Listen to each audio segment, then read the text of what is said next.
St. Lucia is hosting the 26th Red Lock Congress with over 200 attendees from 20 countries. Buenos dias, Sakafet. It's the first time a Red Lock Congress is being held in the English-speaking Caribbean.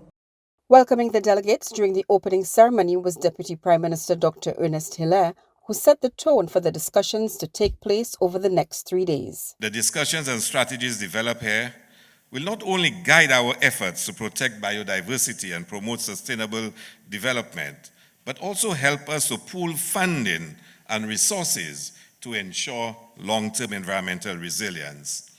Caroline Trubetskoy, the chair of the Caribbean Biodiversity Fund and the St. Lucia National Conservation Fund, welcomed the exchange of ideas between the environment funds serving the Caribbean and Latin America. Generally, for us here in the Caribbean, the trust funds in the Caribbean are fairly young, but the Latin American trust funds have been in existence much longer.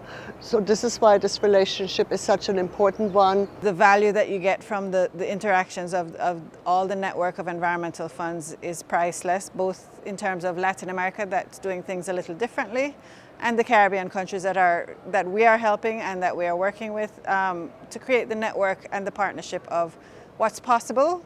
This year's presenting partner, the Sandals Foundation, noted that the theme 30 by 30 by 30, the path to 2030, called for a united approach to fully realize its objectives and targets. Together, we can foster collaboration and concrete actions in favor of biodiversity and sustainable development in Latin America and the Caribbean.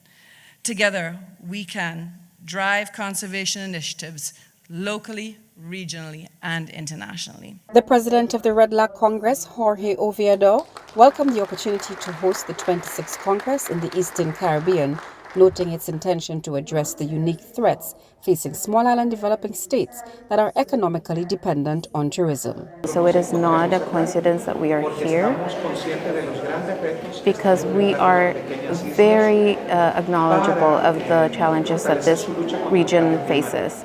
And so we want to strengthen their fight against climate change.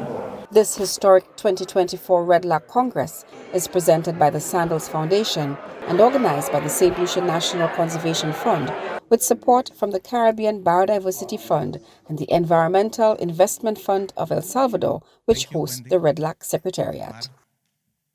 Good morning.